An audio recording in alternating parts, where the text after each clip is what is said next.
I wrote this article recently for one of Canada's major newspapers, the National Post. I'm reading it for those of you who would rather watch and listen.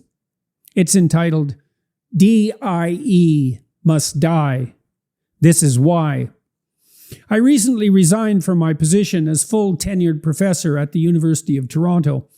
I am now Professor Emeritus, and before I turned 60. Emeritus is generally a designation reserved for superannuated faculty, albeit those who had served their term with some distinction. I had envisioned teaching and researching at the U of T full-time until they had to haul my skeleton out of my office. I loved my job. And my students, undergraduates and graduates alike, were positively predisposed toward me. But that career path was not meant to be. There are many reasons, including the fact that I can now teach many more people and with less interference online. But here's a few more.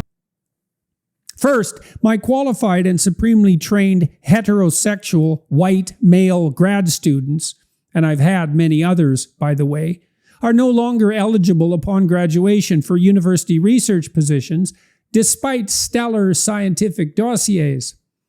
This is partly because of diversity, inclusivity, and equity mandates.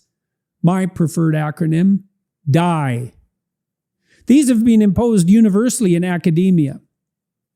Despite the fact that university hiring committees had already done everything reasonable for all the years of my career and then some to ensure that no qualified minority candidates were ever overlooked.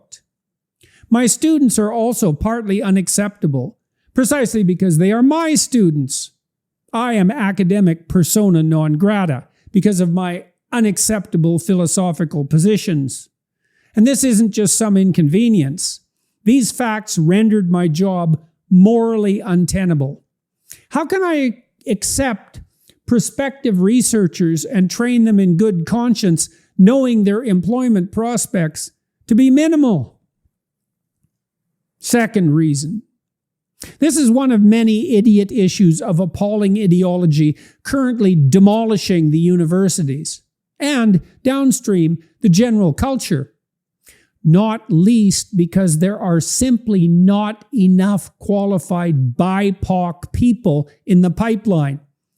BIPOC, Black, Indigenous, and people of color, for those of you not in the knowing woke.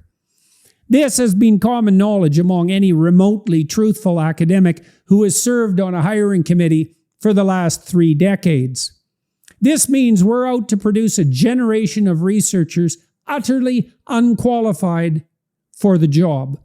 And we've seen what that means already in the horrible grievance studies disciplines. That, combined with the death of objective testing, has compromised the university so badly that it can hardly be overstated. And what happens in the universities eventually colors everything.